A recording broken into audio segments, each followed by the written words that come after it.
Tent house part 1।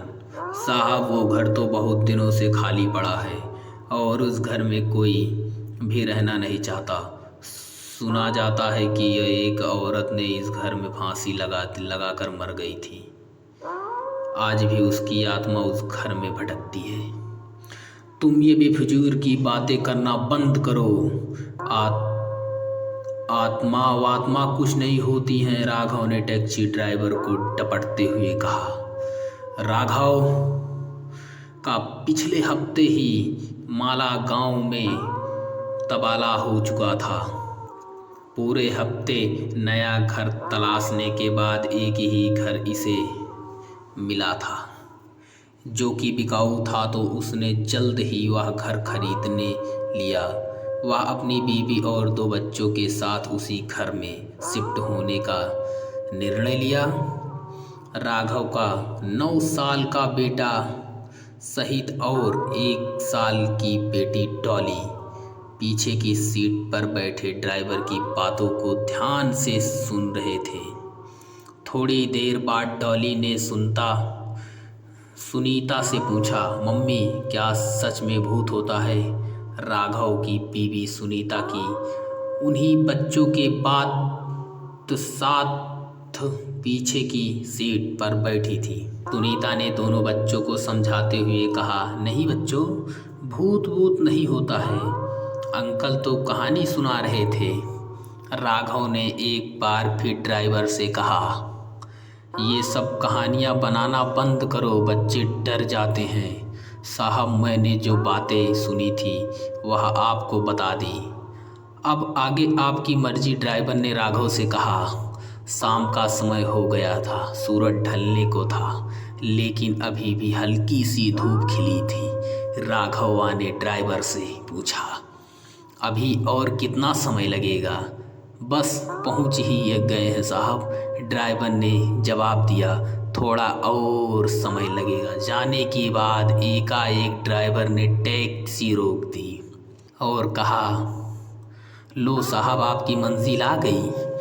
Raghav ने taxi से नीचे उतर कर देखा तो ड्राइवर ने टैक्सी लगभग 100 मीटर पहले ही रोक दी थी। राघव ने ड्राइवर से पूछा, तुमने टैक्सी पहले क्यों रोक दी? अभी थोड़ा और आगे चलो साहब, अब मैं और आगे नहीं चल पाऊँगा, भले ही आप मेरे पैसे काट लीजिए। शाम के समय कोई भी वहाँ नहीं आता, ड्राइवर ने राघव ने उससे ज़्यादा साहब नहीं की और उसका किराया दे दिया। ड्राइवर ने उनके दोनों बैग छत से उतार दिए और टैक्सी मोड़ कर फिर वहाँ से वापस चला गया।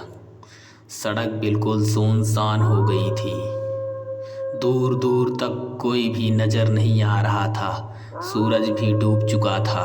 राघव और सुनीता दोनों ने एक एक बैग उठा लिया, फिर दोनों अपने घर की ओर बढ़ने लगे। थोड़ी ही देर में वे मेन गेट पर पहुंच गए। गेट पर जंग लगा हुआ था, पुराना ताला लटक रहा था।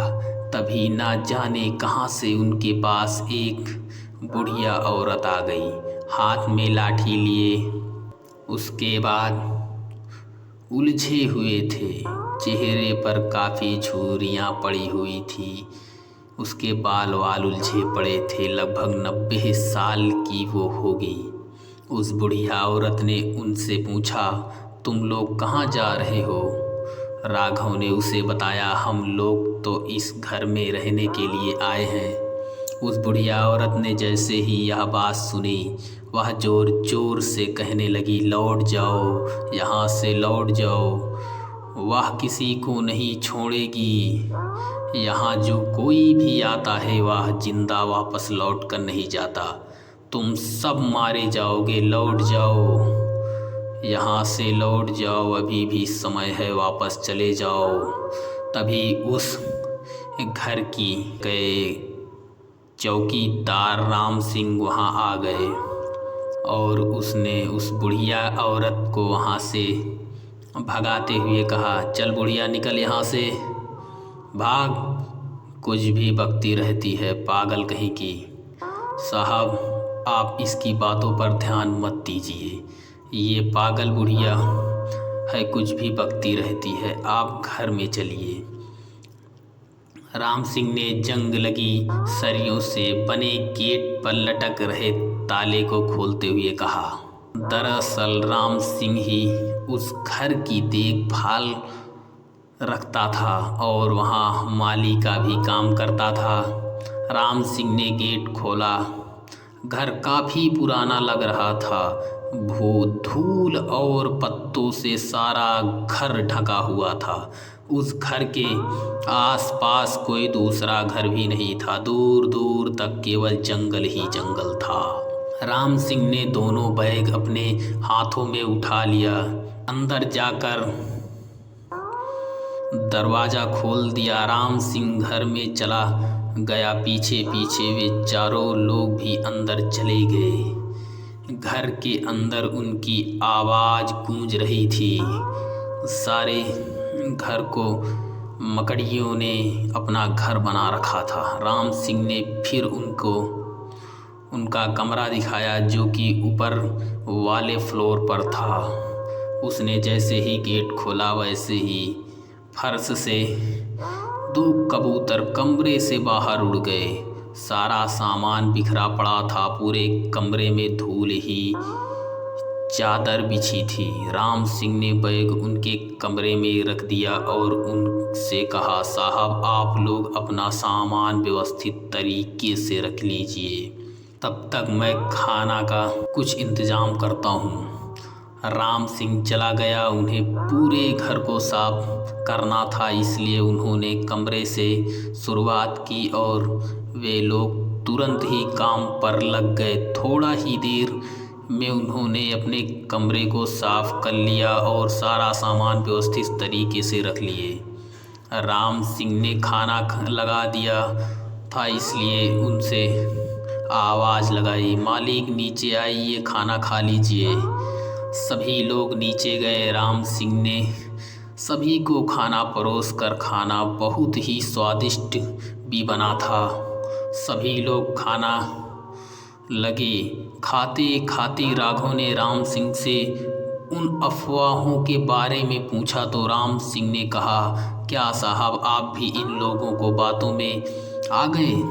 अब वे खाना खा चुके तो राम सिंह उन्हें कमरे तक छोड़ने गया। राघव ने देखा कि उसके कमरे के पास एक और भी कमरा था जिस पर बहुत बड़ा सा ताला लटक रहा था। राघव ने पूछा, इस कमरे में ताला क्यों लगा है? राम सिंह ने उसे कमरे के बारे में बताया। कुछ नहीं बात आया और हंसकर बात काट दी। राम सिंह ने राघव से कहा, साहब आप इस कमरे के बारे में मुझे कुछ भी नहीं पता। बस आप इस कमरे के अंदर मत जाना और ना ही इसे खोलने की कोशिश करना। इतना हो सके इस कमरे से दूर रहना। राम सिंह ऐसा कहकर वहाँ से चला गया। फिर वे सभी लोग कमरे में आ गए। सुनीता ने राघव से पूछा, डॉली कहाँ है? राघव ने देखा कि डॉली उनके बीच नहीं थी।